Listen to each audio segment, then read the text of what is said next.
Hello, Inner Space Voyagers. Thanks for being here with us today. This is an update for the Celestial Gateways for August 2023. There are so many and various and multi-leveled and dynamic, so I'm very excited to share that with you today. August started with a full moon. So August 1st full moon really ushered us into this Leo gateway. The cross-quarter holiday also, August 1st. So that's the halfway point, the tipping point between the solstice in June and the solstice, the equinox in September. So August 1st is that cross-quarter tipping point holiday. And it happened to also this year be the full moon. So on this night, I went out to watch the moonrise, like I often do. And I noticed how far south of east the moon was rising. So they call this an out of bounds moon. There's a certain angle of where from east, the easternmost point on the horizon, sometimes sun, moon, stars, planets rise. North of east, south of east, around there, or direct east on the equinoxes only, really. So as part of this cross-quarter holiday, halfway between solstice and equinox, it was well aligned, but the moon was also in its section of the sky rising. So it brought me to look at the moon chart, and there's been a lot of chatter about the blue moon this month, right? So we have two full moons in August, one August 1st, one August 30th. And that's exciting. That's always a fun month. And this moon was really highlighting the cross-quarterness, that tipping point energy. So these are some of my shots from the new moon. So looking to see how far south of east the moon was, got me to get my star chart out on my phone, which I frequently do. And looking at the moon rising spot, and then the cross-quarter seasonal marker we were with. And then I looked over at the sun and was reminded that the sun was moving towards the Leo Zodiac Constellation gateway. So the sun moves across the ecliptic, which is the path that it takes across our sky, across the celestial sphere. And part of that pathway, or the whole pathway, is ring around with the Zodiac constellations. They ring around that ecliptic. Anyway, I noticed that Leo gateway was coming up, and was reminded of some work that I had brought through during this gateway a few years ago, where we demarked for fun and for celestial gatekeeping purposes. We chose 3 stars in the Leo constellation to demark the head of the lion, the mouth, the skull, right? That's one, that spot. And then the heart of the lion, and then the core, like the belly or the hara of the lion. And during this time of year, the sun, and I'm noticing often that it's a Mercury, Mars, and Venus, because they're close to the sun right now, they also dance their way through this zodiac during this gateway. So expounding on that a little bit, the head, heart, core. So the head, so as humans, we have 3 seats of awareness that are our main vantage points to view the universe around us and within. So the head is the thought field, the mind field. The heart is rules the energy flow. It's magnetic, your electromagnetic field, your emotions, your emotion, energy and motion. And the core is your central place, your soul center, where you feel most at home, where you feel at 0 point, where you feel relaxed and plugged in. So playing with these star markers in the Leo constellation, I chose 8 Leonis is a star that's right around the mouth. So we couldn't pick necessarily the brightest stars in this constellation to play this game with. We had to pick ones that are along the ecliptic so that the sun truly moves, and the sun and the planets and the moon move past them in the sky. So we chose 8 Leonis to be the head mouth constellation. And Regulus is well known for being the heart of the lion. Regulus is one of the brighter stars, is Alpha. So, constellations, the stars were named by the Greeks. So you'll notice the correlation with the Greek alphabet as you pay attention to what stars are called. So the constellation's Greek name is Leonis. We call it Leo for short. And so we chose 8 Leonis and then Alpha Leonis, which Alpha is always the brightest star in that constellation. And here in Leo, that's Regulus. And then for the core star, for the belly, for the core, I chose Rho Leonis because of its placement in the constellation, and it's right around the navel in that zone. So I have here, and it's on my website too, so you can take a longer look at it. I went through and charted up for us when Mars, Venus, Mercury, Sun, and Moon were hitting these head, heart, core points in Leo. So if you'd like to keep that with me on that and check it out. Sometimes things will happen that are, sometimes we'll have like a day where we feel like the energy is really pulsating in the skull. So they're body markers too, right? Because we're embodying the Zodiac, and we're embodying the lion. So the head is that projector of awareness. It both receives input from the universe and projects it back out. That's the head, skull, the mouth part. Hearing, seeing, speaking, your sensory organs are here. So it's your sense abilities. The heart is that magnetic pulse and your torus field and what you magnetize to you and what you create around you. And the core, as I mentioned before, is that seat of you-ness, your soul center, that deep internal place of direct knowing, pure power, totally plugged in.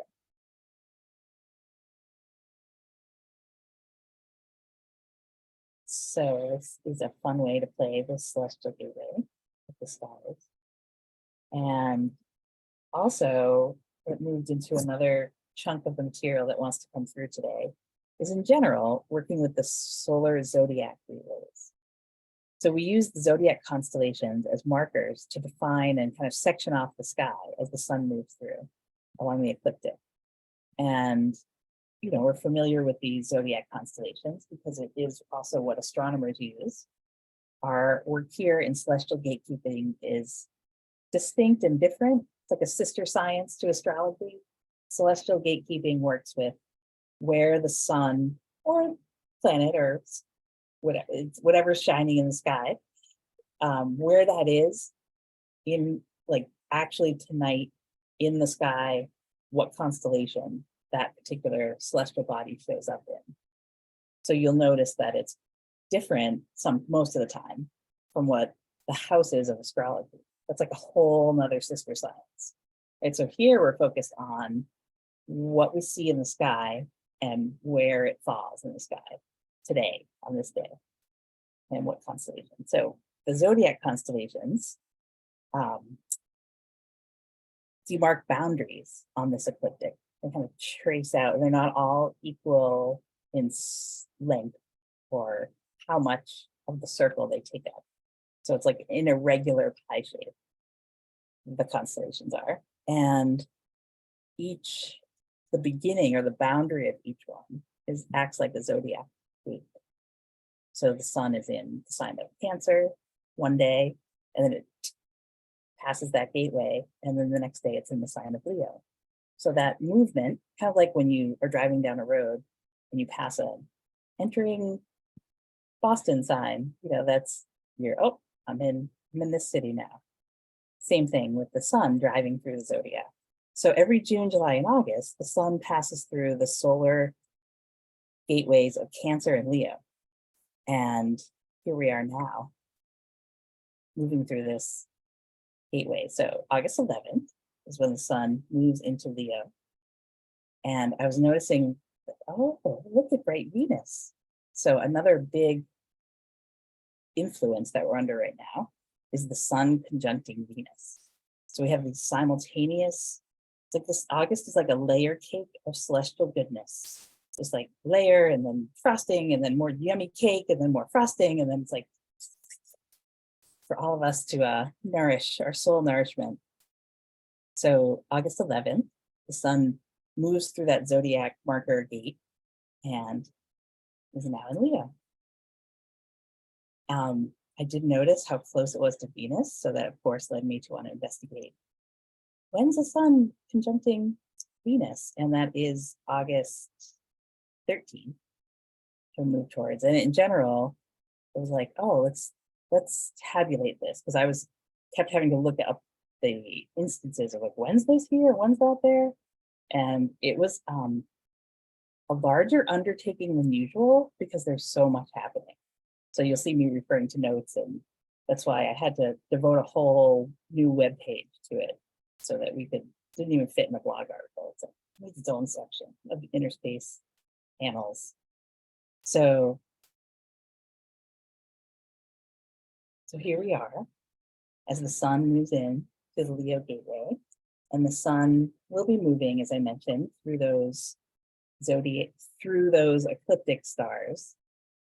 So on August 13th, which is, for me, it's Sunday, Venus conjuncts the sun, and the sun is close as it gets to 8 Leo, which we've demarked as the skull star, or the mouth, the lion's roar, the lion's mouth. So that is August 13th.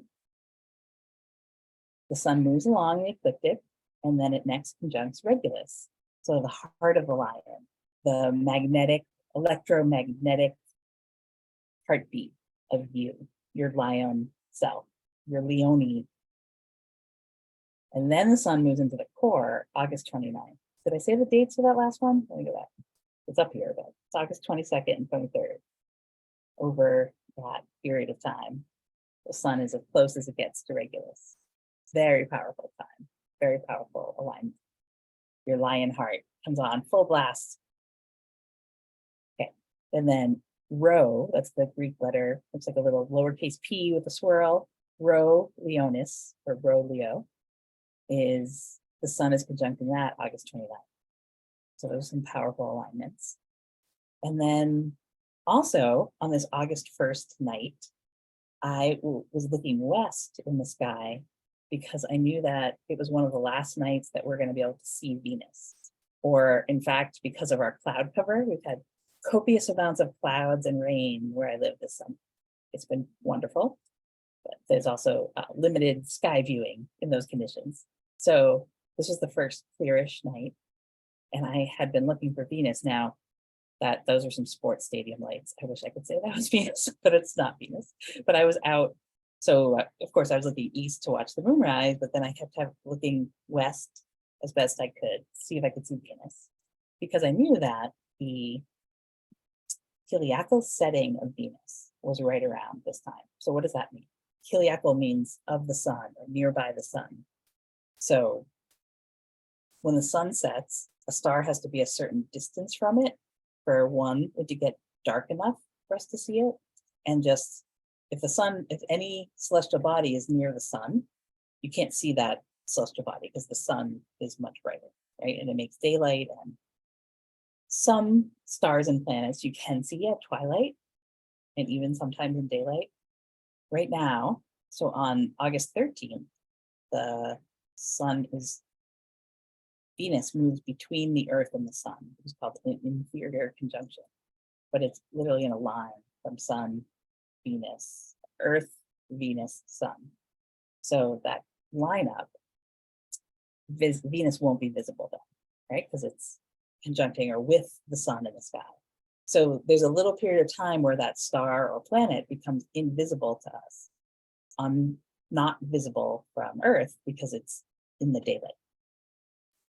The last time we could see it at night setting, astronomers call that Heliacal setting. And the next time you'll see it, it's a morning star. So it will rise before the sun in the pre-dawn sky. That's the heliacal rising of a planet or star. We have two very powerful celestial bodies going through the process, basically simultaneously.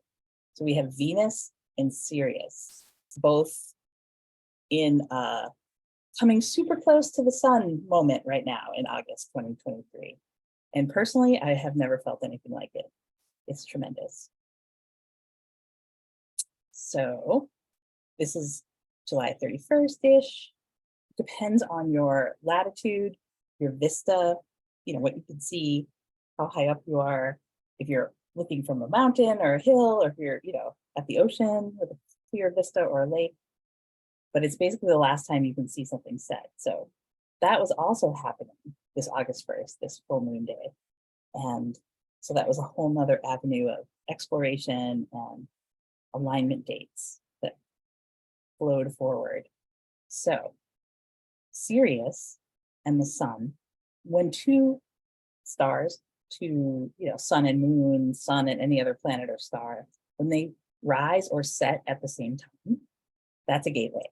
That's an important marker, both astronomically and energetically for us gatekeepers. Sun and Sirius rising together happened August 4th. August 5th, the sun and Venus set together. Another powerful day. Come August 16th, we have a cosmic rising of the sun, moon, and Venus together. And also Mars and Mercury are conjuncting right around the teens of August. So they're very close together, August 13th, 14th, 15th, 16th. And so they play a little part in this cosmic dance. And some of the alignment activities. So this is a photo, telescopic photo of Sirius. So let's dive a little more into some of the Sirius alignments. The last time we could see Sirius, the heliacal setting, was in early May. Again, depending on your latitude and your vistas, that first week of May. So Sirius hasn't been, it's really for us in the Northern Hemisphere, it's a wintertime star. We don't really see its shine in the summer because it's close to the sun. The day that sun and Sirius set together was the end of May, May 28th. So when does Sirius rise again? Sirius rises again middle of August. So again, depends on your latitude, but the close proximity of sun, Venus, and Sirius and their rising and sets is a super important part of our celestial gatekeeping right now. The sun and moon and Venus rise together August 16th, and in that time frame, it will have the heliacal rising of Sirius, depending where on the globe you live. Here's a chart I pulled out for you. So if you're at 50 degrees of latitude, it's more like August 21st. If you're down at 30 degrees or 25 degrees, it's end of July, early August. So somewhere, there's a certain date that the 8-8 gate people pay a lot of attention to. And for some people that coincides with this Sirius alignment, but that's not true globally. So it's a wide window. Here's some mandaras shining you some Sirius codes.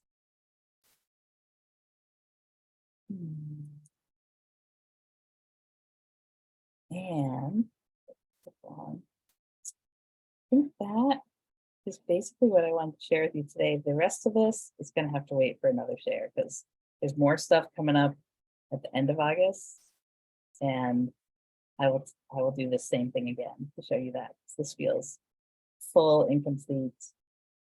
I have, so on my website, I have dates and gates, day by August. Did I read them to you now? Let's see. I could do something super fancy. Oh, can I do this? All right, I'm finding this. This is live time here on my webpage. Let's scroll it over. Hey, it's working. Except I'm showing you.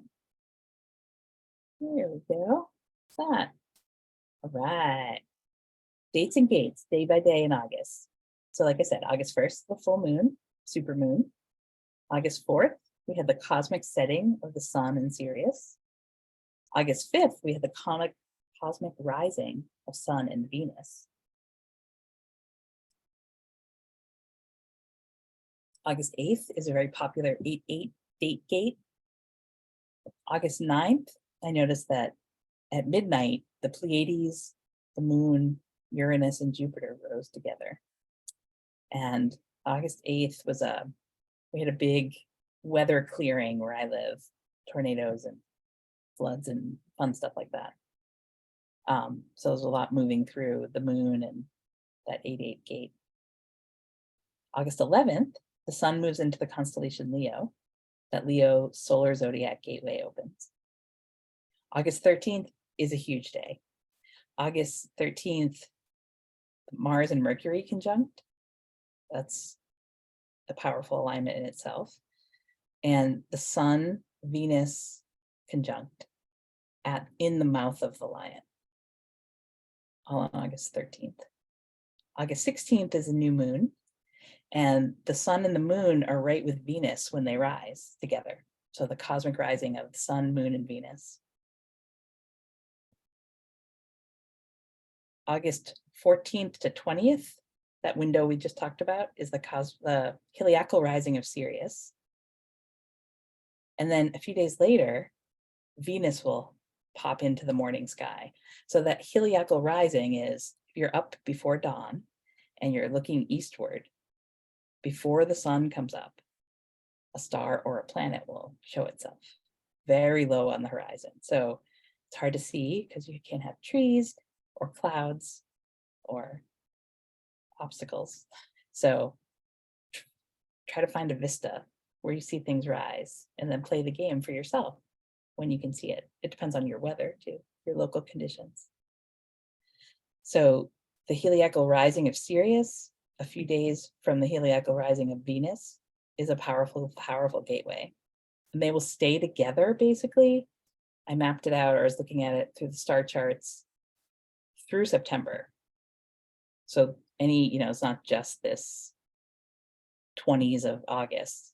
That's when we can first see it, but they will rise low on the eastern horizons, basically together for much of September. Super powerful. And I'm going to save the meteors and comets for another transmission. Thank you so much for being here. And you can catch all of our Library of Light at innerspacevoyages.com. This particular sharing, this website I'm showing you here, is under gatekeeping. And then there's a subpage called 2023 Celestial Gateways. That's where you'll find it.